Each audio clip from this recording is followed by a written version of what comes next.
کہ پاکستان مسلم لیگ نون نے اس دور میں آئین کے اندر قانون کے اندر ترمیم کیوں کی تھی اور کون سے دو وزراء تھے جنہوں نے ختم نبوت کی شک کے اندر رد و بدل کر کے یہ سارا کرائسس پیدا کیا تھا، اور اس کے اندر قاضی فائز عیسی صاحب کا کیا ہاتھ تھا، کیا واقعی ISI اس وقت کے دور میں قاضی فائز عیسی صاحب کے خلاف ہو گئی تھی۔ یہ ساری چیزیں ہم آپ کو آج کے ویلاگ میں بتائیں گے۔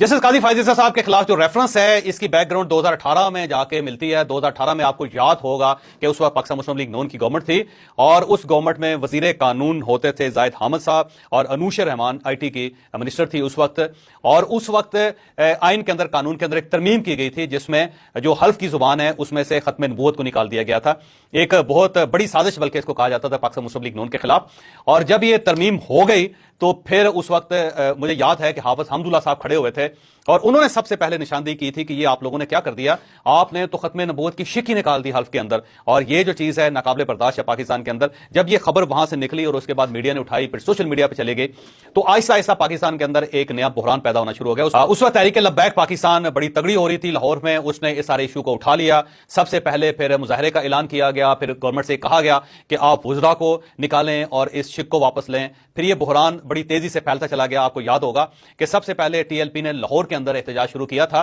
اور اس وقت جب لاہور میں احتجاج کیا جا رہا تھا تو اس وقت رانا ثناء اللہ صاحب وزیر قانون تھے وہاں پہ، اور میاں شہباز شریف صاحب چیف منسٹر تھے پنجاب کے اندر۔ تو یہ سارا کرائسس اس وقت لاہور کے اندر سینٹر میں بنا ہوا تھا، اور اس وقت یہ محسوس ہوتا تھا کہ میاں شہباز شریف صاحب جو ان کی گورنمنٹ کو یہ لے کے بیٹھ جائیں گے۔ پھر اسی زمانے میں جب نیگوشیشن شروع کی رانا ثناء اللہ صاحب نے ان کے ساتھ TLP کے ساتھ، انہوں نے کہا کہ دیکھیں یہ کرائسس وفاق کے اندر پیدا کیا گیا، اس میں پنجاب کا کوئی لینا دینا نہیں ہے، اور ہمارا مشورہ یہ ہے کہ آپ نے جو کچھ کرنا ہے اسلام آباد میں جا کے کریں۔ انہوں نے اس سارے کرائسس کو ڈائیورٹ کر دیا تھا اسلام آباد کی طرف، اور پھر TLP کے لوگ وہاں سے یہاں پہنچے، پھر فیض آباد کے اندر انہوں نے دھرنا دینا شروع کر دیا، اور اس میں بڑی ہیٹ تھی اسلام آباد کے اندر۔ نہ کوئی اسلام آباد کے اندر داخل ہو رہا تھا، نہ کوئی اسلام آباد سے باہر جا رہا تھا۔ فیض آباد کے اندر وہاں پہ دھرنا تھا، وہاں پہ خیمے لگے ہوئے تھے، وہاں پہ لائیو کوریج چل رہی تھی، بہت زیادہ خوفناک کرائسس پیدا ہو گیا تھا۔ شاید خاقان عباسی صاحب اس پہ پرائم منسٹر تھے اس وقت۔ میں نے جب تحقیق کی تھی تو شاید خاقان عباسی صاحب نے باقاعدہ ایک کانفرنس بلوائی تھی، میٹنگ بلائی تھی، جس میں جنرل فیض حمید صاحب بھی شامل تھے،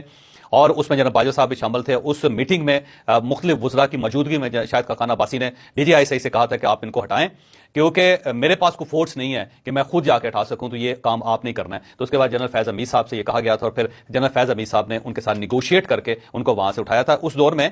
میاں شہباز شریف صاحب جنرل باجوہ سے ملنے کے لیے اسلام آباد بھی آئے تھے، اور انہوں نے بھی جنرل باجوہ سے مدد کی اپیل کی تھی، جس میں جنرل باجوہ صاحب نے ان سے کہا تھا کہ دیکھیں یہ غلط آپ لوگوں نے کام کر دیا ہے، جس کو انڈو کرنے کا طریقہ یہی ہے کہ جو منسٹروں کو وہ کہہ رہے ہیں 2 منسٹروں کو آپ نکال دیں، اور ان کے خلاف آپ کوئی تحقیقاتی کمیٹی بنا لیں تاکہ یہ ایشو ڈیفیوز ہو، اور اس کے بعد یہ لوگ اٹھ سکیں گے، ویسے نہیں جائیں گے۔ تو پھر انوش رحمان اور زاہد حامد صاحب کو نکال دیا گیا تھا کیبنٹ سے، اور بلکہ اس سے پہلے مجھے یاد ہے کہ میاں شہباز شریف صاحب جنرل باجوہ سے ملاقات کرنے کے بعد لاہور گئے تھے، اور وہاں پہ انہوں نے تقریر کرتے ہوئے کہا تھا کہ ان دونوں وزیروں کو وزارت سے خارج کر دینا چاہیے، کیبنٹ سے نکال دینا چاہیے، اور اس کے بعد پھر دونوں وزیروں کو نکال دیا گیا تھا۔ بلکہ بعد ازاں راجہ ظفر الحق جیسے سیزنڈ پالیٹیشین، بزرگ پالیٹیشین کو یہ ذمہ داری دی تھی کہ وہ اس سارے معاملے کی تحقیق کریں، اور انہوں نے تحقیق کرنے کے بعد جو رپورٹ دی تھی وہ رپورٹ باہر نہیں نکلی۔ لیکن اس دور میں راجہ صاحب نے مجھے خود بتایا تھا کہ میں نے ڈگ کر کے اندازہ لگایا کہ یہ دونوں وزیر جو انوالو ہیں، اور انہوں نے جان بوجھ کے ختم نبوت کی شک جو تھی وہ حلف سے نکالی تھی، جس کا خمیازہ ہم سب کو بھگتنا پڑا۔